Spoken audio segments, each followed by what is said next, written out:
Republicans know that national security begins with border security. And we've made it crystal clear that in order to pass the Senate, any measure we take up in the coming days must include serious policy changes designed to get the Biden administration's border crisis under control. The holdup on the security supplemental has not been over Ukraine or Israel or the Indo-Pacific, but over Republican decision to inject hard right immigration measures into the debate. That was Senate Minority Leader Mitch McConnell, followed by Senate Majority Leader Chuck Schumer on border funding negotiations yesterday. Senators are hoping to reach a bipartisan deal so that lawmakers can pass President Biden's $106 billion national security funding request. Schumer is expected to bring that bill up for a test vote tomorrow. Illinois Senator Dick Durbin says lawmakers should pass a bill allowing illegal immigrants to serve in the military. Watch this. There's also an incredible demand for legal immigration into this country even now. Her bill, and I hope I describe it accurately, says that if you're an undocumented person in this country and you can pass the physical and the required test, background test, the like, you can serve in our military, and if you do it honorably, we will make you citizens of the United States. Wow. Joining me right now is Texas Congressman Jodey Arrington. He is the chairman of the House Budget Committee. Mr. Chairman, thanks very much for being here this morning. Good morning. Good morning. So is there an effort to try to get illegal migrants to work in our military? Look, this is just another way to obfuscate the real issue, which is we have total chaos and lawlessness at our border. And Democrats don't want to do the very basic function of a government, and that's provide for the common defense and secure our sovereign border. And, you know, it's pretty telling when Chuck Schumer calls hard right immigration measures just enforcing the law and stopping catch and release. And so we're not going to get to a security supplemental package until we deal with the most significant and urgent security threat to the American people, and that is our southern border. So are you saying that Republicans will draw a red line? You will not vote for any money to Ukraine until you see policy changes at the border? Is that what you're saying? That's why the American people, Maria, gave Republicans the majority in the House, to use the power of subpoena and the power of the purse to change the course that our country's on, namely reduce spending so we don't bankrupt America's future, and to secure the border and deal with this security threat. So, yes, I mean, we have broader policy problems with Ukraine in terms of accountability measures, a game plan, clear strategies.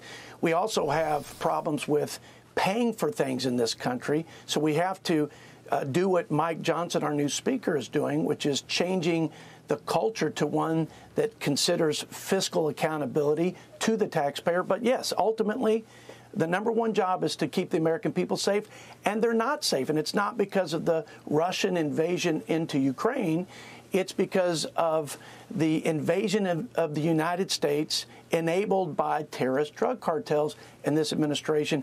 And my Democrat colleagues don't seem to have any interest in dealing with that. No, they don't. You just saw what Schumer said. They don't want to deal with this at all. They want the money sent to Ukraine. They say we're running out of time. We're running out of money. So is it fair to say that this supplemental package is dominating the agenda going into year end? And how long are you willing to go to the mat for this? They're not responding. Well, they will respond just like they did with the debt ceiling debate. If your viewers remember, we held the line in the House and the Senate, and it took both chambers and Republicans in both chambers to hold fast to our principle that we were going to reduce spending year over year and that we were going to start to walk and then run and restore fiscal accountability in our nation's capital. That has to happen in this case as it relates to border security. And I believe our Senate colleagues, led by Senator Langford in the negotiations, are going to hold true to what we committed to our fellow Americans with respect to no funding, using the power of the purse to make sure that first and foremost we deal with our southern border crisis. Yeah, I mean, you're also dealing with the NDAA, Annual Pentagon Policy Bill, and I'm wondering where that goes, because in the Fiscal Responsibility Act, it increased defense spending by 3.2%, left non-defense spending flat.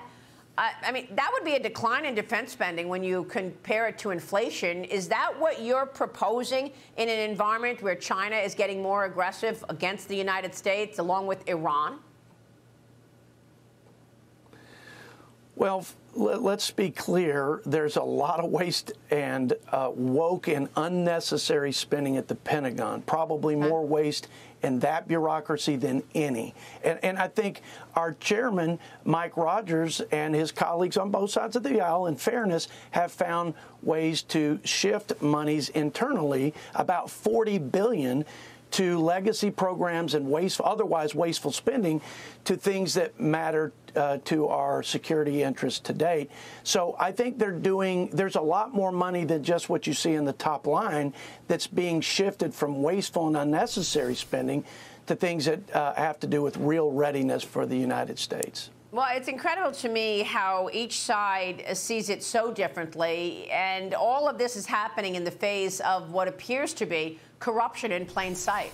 House Oversight Committee Chairman James Comer released Hunter Biden's 2018 bank records this week. It shows his Chinese-linked business, Owasco PC, made direct monthly payments to his father, Joe Biden, all as he was accepting money from China. Payments of nearly $1,400 happened 3 times, bringing the total to more than $4,000. Congressman, your thoughts on this, and is this going to lead to a formal impeachment inquiry against President Biden?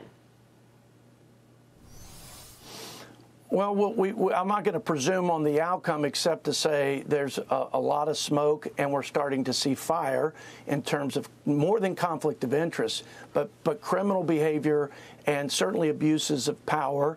And I believe we're going to let the facts lead us to the outcome. But I think most of the American people are seeing something that would result in an impeachable offense, but we're not going to presume on that. We'll let Jamie Comer and Jim Jordan do their job. What we need the impeachment inquiry tool to get at all the facts, and we need to subpoena every single person that has anything to do with this potential corruption, because we've got to present the case to the American people. It doesn't matter as much what we do in the House, because I think we will get what we need, the right outcome in the House. It's what we get in the Senate, and we have to bring the American people along so they don't think we're politicizing it like the last administration and like the Democrats did to President Trump. And you've got to do this all the while working with Democrats on the other side of the aisle to get funding done before January 19th. Is a shutdown less likely at this point, or is that still on the table, January 19th? Well, I hope we don't shut the government down. I think it's disruptive. I think it costs taxpayer monies, and we shouldn't do it if we don't have to. But I will tell you, there are some things that are worth keeping the shutdown on the table, including border security. So we've got to get our work done, and then we've got to take the fight to the Democrats, and we got to bring the American people along, and they have to put pressure on Democrats in the Senate to reduce funding and secure the border. Those are the 2 main objectives. All right. Mr. Chairman, we'll be watching your work for sure. Congressman Jodey Arrington, thanks for being here, Maria. sir. All right, we will see you soon.